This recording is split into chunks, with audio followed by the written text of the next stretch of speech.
Bienvenidos y bienvenidas a De Libros y Más. En este episodio estamos junto a una periodista, escritora y traductora, quien es Arelis Uribe. Arelis viene desde Valparaíso, así que agradecemos tu visita acá en Santiago. Bienvenida. ¿Cómo estás, Ana?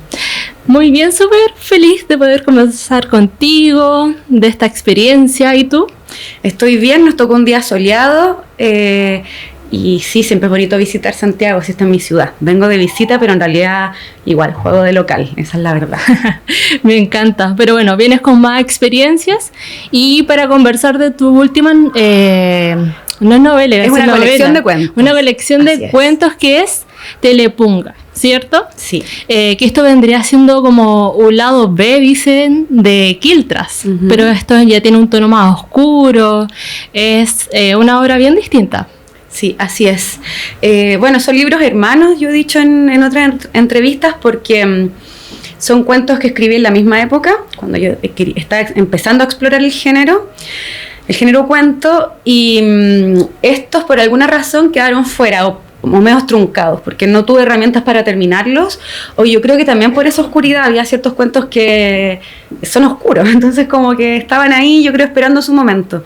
Y claro, los de Quiltras los escribí en la misma época, pero eso es lo que tienen en común, es que son experiencias de mujeres que aman a otras mujeres en distintas circunstancias y son más luminosos, aunque igual hay ciertas teclas que se repiten. Por ahí en Goodreads, que es una plataforma de reseña de libros que habitúo mucho, alguien decía que si Quiltras era la fractura, Telepunga era caerse al abismo. Wow. Así, sí. Sí, ¿no? Es bien fuerte y tenemos acá estos cuentos. Tú contabas por ahí que lo encontraste después de mucho tiempo, lo escribiste hace un par de años atrás y lo encontraste en unos discos duros. ¿Qué te llevó como a querer retomar esto y llevarnos al abismo también? Sí, es que, bueno, como te decía, en esa época, que es el 2014, hace 10 años atrás, más, 11. Harto tiempo. Hace una década, yo estaba explorando el formato cuento, entonces es como hacer dibujos, ¿no? Haces una copia y otra copia y otra copia. Tienes muchos borradores. Entonces, 7 de esos cuentos se transformaron en Quiltras. Y luego cuando Quiltras salió de Chile y se publicó en España, en Francia, en México, la editora española me dijo, ¿tienes más cuentos? Y yo fui a mirar este disco duro y encontré más. Entonces, había uno que le faltaba poco trabajo, lo terminé y lo añadí, que es 29 de febrero. Entonces, esa edición y todas las ediciones, incluso la edición actual chilena, tiene 8 relatos, Quiltras. Entonces pasó que después de Quiltras, bueno, me pasaron muchas cosas, yo tuve unos duelos muy grandes, escribí un libro sobre ese duelo, me fui a vivir a Nueva York para pasar las penas, como suena. Me encanta. Pero la verdad es que yo estaba buscando oportunidades de emigrar y postulé una beca a Chile, trabajé mucho para eso y el universo me lo dio y me fui a Estados Unidos. Y ahí me puse a investigar otras cosas, yo estaba escribiendo una crónica. Y también trabajé traducción, pero por distintas razones no logré acuerdo con editoriales. Entonces yo ahí estuve muy triste porque trabajé mucho en proyectos de libros que no lograron ver la luz por distintas razones. Claro. Y en una noche de tristeza, hace como un año o más, yo creo que me acordé de que yo tenía manuscritos de cuentos. Entonces fui a mirar. Dije, a ver, ¿qué hay acá? Y me metí a esa carpeta y me encontré con estos cuentos y yo me acuerdo de como hacer doble clic para abrir el documento y como taparme los ojos pensando que iba a haber algo... ¿Será algo malo? Claro, como cosas feas. Eso, pensé que iba a haber algo feo. El arte se trata de la belleza, ¿no? Alcanzar la belleza. Entonces tenía mucho miedo de lo que iba a encontrar y la verdad es que había un material muy bueno. Y había un volumen de cuentos que es incluso más grueso que Quiltras. Este conjunto de cuentos es un volumen mayor, o sea, como respecto de la cantidad de páginas y de palabras. Y me gustó, lo empecé a editar, después me encontré por esas casualidades de la vida con Claudia Pablaza en Chile, ella vive en España, la editora, y bueno, el resto es historia, pero esa es como la vuelta que me di. Pero tú sabes que el universo es muy sabio y cuando las cosas no resultan es por algo, y estoy muy agradecida de haber seguido trabajando, porque finalmente lo que yo quería era seguir haciendo mi trabajo. Si yo fuese música sería presentar un disco, si estuviera en el teatro sería actuar en obras, pero como soy escritora se trata de publicar títulos, publicar libros. Claro, a veces simplemente se trata de encontrarse, de pulirse, de sentir el sentimiento Ujú. de que es el momento de poder publicarlo. Claro, y como avanzar sin transar, yo creo. Eso Claro. me pasó cuando tuve estos rechazos o estos redireccionamientos del universo, era mirar hacia adelante, cómo seguir, cómo avanzar. Entonces, eso, estoy muy contenta, al libro le ha ido bien, ha tenido buenas reseñas, los lectores han hecho conversación, ya se agotaron como los primeros 1000 ejemplares, entonces... 1000 ejemplares. Sí, Wow. y hace un par de meses nomás que se publicó. Entonces, estoy muy agradecida porque allá afuera hay gente que le interesa mi trabajo y yo como autora, o sea, ¿qué más puedo pedir? Lectores, una muy buena editora y que esto se convierta en mi trabajo, no una forma de vida, yo hacer eso y poder pagar las cuentas, que no es menor. Claro, ¿no? Vivir del arte Así es muy difícil. Y bueno, mucho hemos hablado del libro, del éxito del libro, pero no qué es lo que viene en el libro. Ujú, Que sí. en resumen podríamos decir que son cuentos que nos hablan de casos de abuso, de desigualdades, de infancias que han sido maltratadas, casos de mujeres. Entonces son 9 cuentos que son bien duros y que tiene como título el último cuento, que es Telepunga. Sí. Y Telepunga suena como, ¿qué es eso? Yo le conté a mi mamá, no, Telepunga. Y me dijo, ¿qué es eso? Yo le dije, léelo.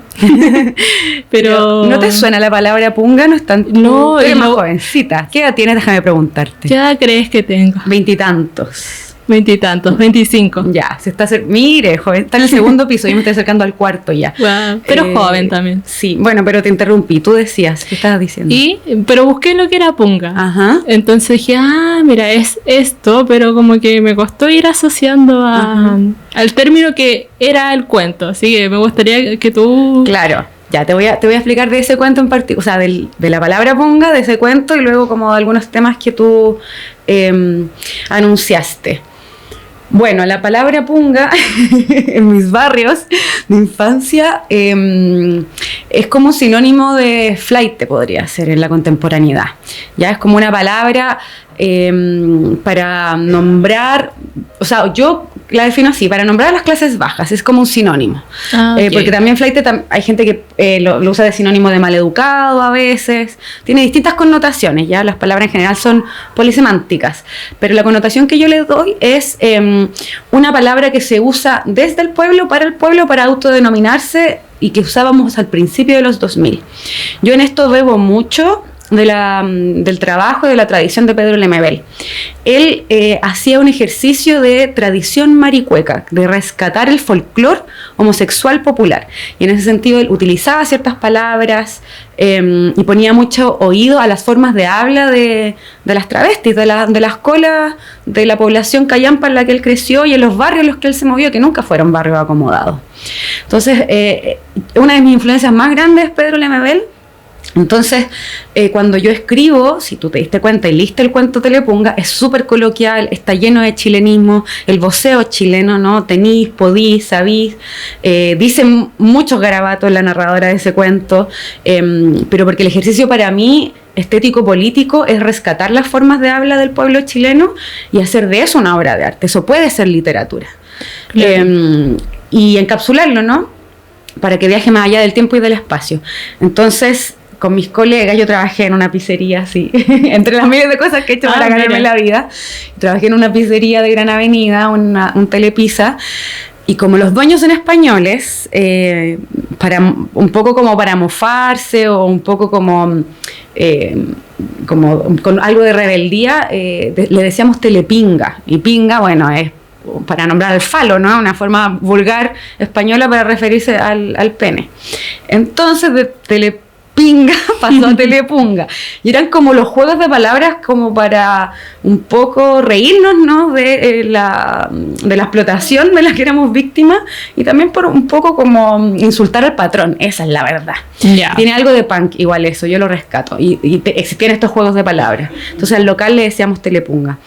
Y esta palabra, punga, yo la había olvidado de mi registro y cuando encontré estos cuentos la reencontré, porque yo los había escrito hace 10 años y me gustó mucho, tanto que la puse en el título, porque es mi cuento favorito. Es un cuento muy chistoso, el de esta chica que trabaja en una pizzería y le pasan cuestiones dignas de papelucho. Claro, es bien chistoso, pero bien oscuro también después dentro de la precariedad laboral, desde los amores que vive y en tan poquitas páginas vive de todo. Así es. Entonces, bueno, es mi cuento favorito porque tiene un ritmo muy rápido, porque tiene humor pese a lo que tú dices, lo terrible que está narrando, porque yo me acuerdo, y lo digo sin tapujos, en ese momento a nosotros nos pagaban como 600 pesos la hora bruto. 600 pesos. 600 pesos la hora bruto. Entonces, si existe desigualdad social es porque todos participamos en el movimiento de la economía, pero la retribución por nuestro tiempo, por nuestro trabajo no es igual. Entonces hay castas. Y es una denuncia a eso, de cómo una cabra joven de un barrio popular tiene que someter su fuerza de trabajo por una plata que es un sueldo de hambre, básicamente. Claro. Y hay mucha hambre también en el cuento, o sea, hay mucho robo hormiga, pero los trabajadores de esa empresa no robaban dinero, robaban comida. Entonces, si tú pagas sueldos de hambre, que no te sorprenda que haya gente que robe comida finalmente, ¿no? Claro, y no, esto siento que es una experiencia que quizás viviste hace 20 años atrás. Yo diría 20, sí, cuando tenía 18. Sí. Claro, 20 años atrás y que probablemente ahora siga pasando en distintas partes con distintos trabajos y que también otra chiquilla vaya y, no sé, ahora ya no sean 600, pero sea un poquito más y trabaje de las 9 de la mañana hasta las 9 de la noche, deba llegar a su barrio, que no sé, el trabajo queda en Santiago Centro, llegar a una comuna periférica y así comenzar el día y tratar de sobrevivir hasta el final de mes. Sí, entonces tiene ese cariz de crítica social. Y los otros cuentos, sí, los que vienen antes. Ese lo dejé al final porque tiene crítica social, pero es muy chistoso. O sea, yo lo leo y me mato de la risa, la verdad. Porque no quería que la gente se fuera triste. Y porque el final es abierto. Pero el final igual te deja un vacío. Es espectacular ese final. Yo cuando lo leí me dije a mí misma como, ¿cuándo escribí esto? Está muy bueno. Y por eso lo dejé al final. Pero antes sí, hay unos cuentos más oscuros, muchos de abuso sexual, muchos. Es como una tecla que se repite bastante porque es uno de los temas que a mí me conmueve. Sobre todo el abuso sexual a niños. Creo que lamentablemente vivimos en una sociedad en la que todavía el sesgo adultocentrista, esto es que la voz de los adultos prime por sobre las juventudes y la niñez, juega mucho a favor de que existan estas situaciones de abuso. Más allá de la cuestión de género, si abuso sexual a niñas o a niños, creo yo que la dimensión de lo adulto como autoridad absoluta genera muchas instancias de abuso porque son adultos que abusan de la confianza de los niños y las niñas. Y eso a mí me sobrecoge, de verdad no lo entiendo, me pone muy mal. Entonces es una forma de exorcizarlo y por eso se repite, porque es como una de las tantas obsesiones de las que tengo y de las que creo que no está de más seguir hablando porque no deja de ocurrir. Claro, y son cuentos que igual te dejan pensando más allá de esto es ficción, pero qué tan ficción es, que es lo mismo que decíamos del cuento de la pizzería. Uh-huh. Y uno queda ahí como con el corazón apretado al final del texto. Sí, yo ya en mis años de carrete en la literatura he llegado a pensar que no es tan importante si lo que ahí ocurrió, o sea, lo que ahí se relata le ocurrió no al narrador, a la persona narradora o a la autora, sino las conversaciones que se pueden abrir a partir de eso. Ahora, claro, yo te digo, eso es ficción, te le pongas ficción, pero está basado en experiencias de no ficción, propias o de otras personas que yo he amado. Entonces, igual es algo que le pasó a alguien y creo que en ese sentido está bien que nos conmueva. Yo soy periodista y si no me hubiera dedicado a la ficción, probablemente esto igual afloraría en mí a través de Crónica Roja, probablemente yo estaría escribiendo, claro, esos temas. O casos de investigación. Exacto, o de denuncias, ¿no? Uh-huh. Entonces, esta es otra fórmula para exorcizar esas mismas cuestiones, porque hablo por mí, pero creo que no solo hablo por mí, la violencia conmueve mucho, y yo creo que está bien que así sea, porque si no respondes a esa violencia, si no actúas en contra de ella, es difícil que eso cambie. Claro, no, y a veces también es bueno abordarlo desde la literatura porque uno lo ve en otros formatos, por ejemplo en la televisión, y uno lo ve en la noticia, lo ve en el momento, y pasáis a la siguiente noticia y se te olvida. Ya Claro. pasamos a lo siguiente y así vamos avanzando. En cambio, en un libro al menos uno se detiene a pensar un poco más como qué es lo que leí, empiezo a procesar un poco más de lo que pasa en nuestra sociedad y lo que pasa alrededor de nosotros. Sí, qué interesante tu reflexión, estoy totalmente de acuerdo. Además, el libro puede llegar a otra instancia y nos saca de la pantalla también, ¿no? Que es como un poco la dictadura de las pantallas. Por ejemplo, mi primer libro, Quiltras, ya está en el plan lector de los colegios, lo leen muchos adolescentes, lo cual igual me da pena porque me convertí en una prueba, en un control de lectura. No puedo haber, encuentro oxímoron más grande que control de lectura, es como no sé, como estar amarrado, pero se supone que la lectura es para ser libre. Bueno, en fin. No, pero pienso que uno dice, ¿cuándo va a llegar un libro entretenido? Probablemente muchos digan, este es el libro que yo estaba esperando. Bueno, cuando yo he ido a escuelas, cuando me han invitado por distintas instancias, sí, me han dicho, al menos Quiltras, los chiques dicen que lo sienten como una serie, como que son capítulos de serie. Bueno, y abre conversaciones.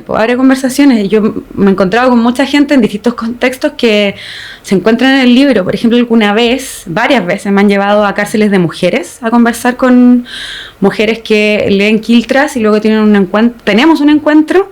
Y hay una escena, sorry que me vaya a Quiltras, pero se complementan. Hay una escena en que unas chicas llegan a una casa y se quedan a dormir en el suelo y se hacen una almohada con la ropa doblada.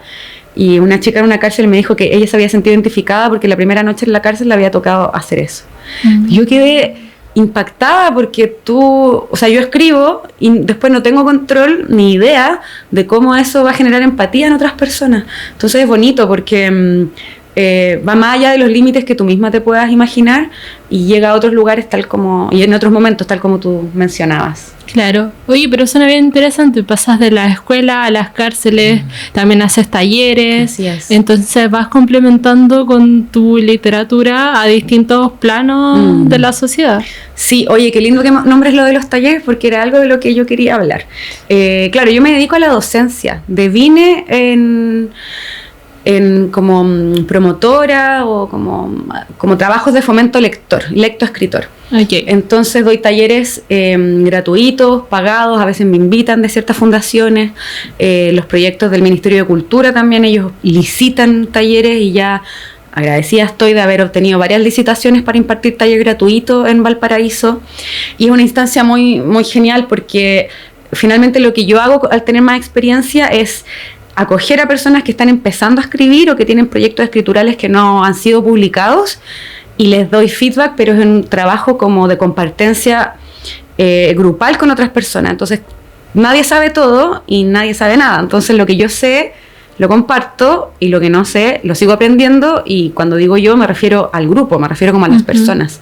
Entonces, eso es muy bonito. Y bueno, decía que bacán que hayas tocado el tema porque voy a impartir un taller pronto en Santiago, en la librería Catalonia. Si me siguen en mis redes, que es Uribe Arelis en Instagram y también en TikTok, me abrí en TikTok esta semana. Como decía una jefa de comunicaciones que tuve alguna vez. ¿Con bailes también? También ejercí, no sé si voy a hacer bailes, pero yo ejercí el periodismo alguna vez en fundaciones y escuché una jefa, la directora de comunicaciones, decir, hay que estar donde esté la gente. Y parece que hay más gente en TikTok, así que me voy a dar una vuelta por ahí. Pero como decía, voy a impartir un taller en Catalonia. Siempre imparto talleres, pero les dejo abierta la invitación a este que voy a dar en Catalonia, es de cuento. Así que si usted tiene un cuento que le gustaría recibir retroalimentación en esta dinámica que yo decía, que estar en grupo con otras personas que también están aprendiendo, estamos todos aprendiendo, ¿no? Y saber si el cuento funciona, si se entiende y cree, no sé, recomendaciones bibliográficas, qué leer para poder seguir nutriendo ese cuento, venga al taller. Así que lo dejo invitado, que me siga, me busque en Instagram. Sería? Va a ser 3 sábados de septiembre, el de la semana del 18 lo dejamos libre porque estamos todos arriba de la pelota haciendo asados. Yo no como carne, como vegetales asados. Pero celebrando. Exacto, también. Y después 3 sábados de octubre. Ya partimos el 6 de septiembre y terminamos el 18 de octubre, me parece, fecha sensible también. Estaba pensando el otro día el 18 de octubre, que no se nos olvide. Bueno, entonces eso, abierta la invitación, si tiene un manuscrito por ahí o un trocito de novela también es bienvenido. Y en general, siempre doy taller, así que si me quieren encontrar y saber más de mi trabajo, en el Instagram y en TikTok, Uribe Arelis. Gracias por dejarme pasar mi comercial. Sí, no, pero increíble. Mira, sacando todo lo positivo de esto, es que también dijiste que hacías talleres gratis en algún momento, entonces es bueno que todos tengan la posibilidad de poder acceder a aprender más, a mostrar lo que leen, lo que escriben, así que sí, y a generar tramado. Eso es algo que quería decir, se me olvidaba. Yo ahora quedé siempre que voy a taller, o sea, que yo imparto taller incluso, me quedo con vínculos, amistades de otra gente que le gusta lo mismo, porque al final los talleres son un puñado de ñoños y ñoñas que le encantan los libros, leer y escribir, entonces se hacen amigas entre ellas, después yo también quedo con amistades, entonces es bonito porque se genera como un tramado social, artístico ahí, bien interesante, así que recomiendo ir a taller, y no solo mío, de todo el mundo. Si a usted le gusta la literatura o escribir, vaya a talleres, es como el espacio de formación histórica. Claro, y aparte esto a veces pareciera que es bien solitario, porque claro, uno se pone a escribir, está en el proceso creativo, pero uno también puede ir compartiendo cosas. Así es, totalmente. Es raro lo de si es solitario o no el ejercicio escritural, porque efectivamente, al menos yo y varias gente... Bueno, y después compartido cuando uno comparte el libro. Exacto, pero el momento cuando estás ahí encerrado en tu pieza, frente a tu computador o la máquina de escribir, bueno, que ya nadie usa, pero es un decir, eso es un ejercicio muy solitario, porque eres tú con tu cabeza. Sin embargo, cuando escribes, están todas tus referencias literarias contigo. O tus palabras, porque estas palabras que yo estoy diciendo estuvieron en la boca de otra persona antes. El lenguaje es comunitario. Entonces, en el fondo, nunca escribes sola. Y luego, claro, viene este momento público que es el que tú dices. Agnès Varda, esta cineasta feminista francesa, decía que para crear arte primero estaba la inspiración, luego la creación y luego estaba una traducción, la compartición, ¿no? O el momento de compartir. Y para eso es el arte, pues, para crear comunidad, para generar conversación, para encontrarnos con otro. Entonces siempre hay un momento ahí de compartencia, de solidaridad, de entregar, ¿no? Al universo para compartir, claro. Claro, no es verdad. Oye, y una duda que a mí me queda es ¿por qué escribir cuentos y no hacer telepunga como una novela? Porque hay historias que igual se pueden entrelazar, no sé, yo me lo imaginaba, esto puede ser 300 páginas de ir conectando historias y en un momento todo se junta y llegamos a un final. 300 páginas, algún día escribiré 300 páginas. Oye, antes de responder quiero hacer un product placement, así como un saludo a este vasito de Buruburu. Son muy bonitos. Me encantó que hubiera merchandising del canal, ¿no? Pero me tocó un Buruburu, así que muy bonito. ¿Por qué no una novela? Mira, yo creo que cada autor te puede dar una respuesta diferente. Esta es la mía. Yo estudié periodismo y los formatos que nos enseñaron en la escuela de periodismo eran de corto aliento. Una nota de una plana, un guión de radio, un reportaje ya todo chancho en la universidad tenía 5 páginas, 6 páginas. Y mi tesis de grado no fue un reportaje largo, fue una tesis de grado, objetivo, ¿cachai? Como lenguaje académico. Entonces, cuando yo empecé a escribir ficción, no tenía las herramientas y no me sentía preparada para sostener una voz o un universo por 300 páginas, por ejemplo. Entonces se me hizo más ameno, más amigable pasar como de los reportajes al cuento. Y de hecho, cuando escribí los primeros cuentos que están en Telepunga, que están en Quiltra, o mis primeros cuentos, yo sentía que eran como reportajes o columnas donde lo que quería decir estaba solo dicho en imágenes, donde el argumento era invisible, sino que eran los actos de los personajes los que tenían que plantear el argumento, que también la idea de argumento se utiliza, ¿no? en la ficción, en la narrativa. Entonces fue para mí más fácil, ¿no? Pasar como a formato cortito. Por eso escribí tantos cuentos, porque la verdad yo no me sentía capaz. Ahora estoy trabajando en una novela. No tiene 300 páginas todavía. Pero sería tu primera novela. Es mi primera novela, sí. Y ahí lo que hice estábamos recién hablando de Malufurche antes de que estuviéramos al aire. Me di cuenta de que hay novelas como la de Malufurche u otro autor chileno que es Andrés Montero, que le escribió La muerte viene estilando. Malufurche escribió, al menos en este formato que es el que me voy a referir, Islas de calor. Son novelas que están compuestas por cuentos, que son, cada cuento es autoconcluyente, pero a la vez está concatenado al siguiente cuento para construir un mundo mayor. Claro. Eso es precioso. Entonces, cuando me di cuenta de ese formato, que también lo usa la Macarena Araya, otra autora chilena, dije, ya, pues si yo sé escribir cuentos, entonces voy a escribir cuentitos concatenados para hacer una novela. Es como, no sé, es como ir como de a poquito, increciendo. Oye, pero a mí me gusta mucho eso. De hecho, hasta Malufurche, que fue porque llegamos al tema, yo no leía cuentos. Yo soy de la novela y la novela. Poesía muy poco. Pero por eso mismo, porque la historia larga a veces te lleva a imaginar más. Es cautivador. Sí, pero ahora leyendo cuentos también me doy cuenta de que en poco dices mucho. Sí, eso también es interesante. Y es lo que a mí me seduce. Es lo que me seduce del cuento, el construir mundos chiquititos. Siempre es como una anécdota, una cosita o una anécdota mayor. Pero después me di cuenta de que una novela es un cuento largo y finalmente es cuánto tiempo tú le dedicas, cuántas palabras le dedicas para dar detalle a ciertas situaciones.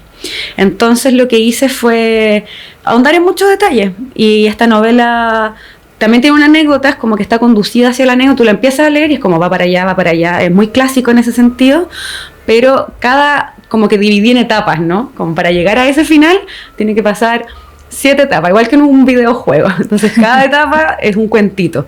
Y así lo hice y me funcionó. Y ahora que escribí una novelita, me di cuenta de que las novelas largas son conjuntos de novelas. Claro. Entonces es como una estafa piramidal, pero narrativa, es como que empieza a crecer. Eso tiene como una sucesión de Fibonacci, no sé cómo explicarlo, como de 1 pasar a 3, de 3 a 9 y así. Entonces tengo una idea de novela, pero más adelante, y también estoy pensando eso, que sea como una novela de novela, a ver si algún día escribo un libro largo, pues. No, pero a ver qué se da. Así es, sin forzar. Oye, Arelis, me ha encantado mucho esta conversación. Ya como para ir terminando, quiero decirte cuál es mi favorito. Ay, me encanta, sí, ya. Sí, quiero saber, dígame. A ver, o sea, no estoy 100% segura, pero yo creo que La Posta a mí me cautivó mucho. ¿Por qué? Porque, para no contar todos los cuentos, este en específico habla de una pareja que se encuentra con una chica que se desmaya en la calle. La chica está acompañada de sus amigos y esta pareja la acompaña hasta el hospital, y pareciera que la chica no tiene ningún otro apoyo emocional. Claro, y acá tenemos también a la protagonista que tiene otra realidad social, pero también se ve reflejada en lo que probablemente le pasa a la chica sin conocerla. ¿Ya? Así como muy resumidamente. Sí, está muy bueno tu resumen. Y lo encuentro brutal porque va más allá de la realidad que uno tiene y que está en la burbuja del día a día, siento yo. Entonces creo que es un buen cuento para reflexionar, para compartir también. Así que yo creo que por eso es mi favorito. Bueno, gracias. A mí también me gusta ese cuento. Es viejo, lo escribí hace mucho tiempo y lo reescribí muchas veces. Y tiene, por supuesto, la mano de Claudia Pablaza, que es mi editora. Agradecida, pues me alegro que lo haya disfrutado, y de eso se trata, de contar historias que nos inviten a la reflexión, abrir conversación. O sea, al final esos somos humanos que nos comunicamos y conversamos. Gracias por la invitación. Les dejo igual a quienes estén viendo el video la invitación a que me sigan a las redes para que vean si les interesa alguno de los talleres que imparto, y nada, pueda descubrir mi obra y la de otros y a otras autoras chilenas como las que nombré. No tiene ningún desperdicio. Eso. Súper. Bueno, muchas gracias, Arelis, y ustedes no olviden suscribirse, y gracias por ver este capítulo de Libros y Más. Chao.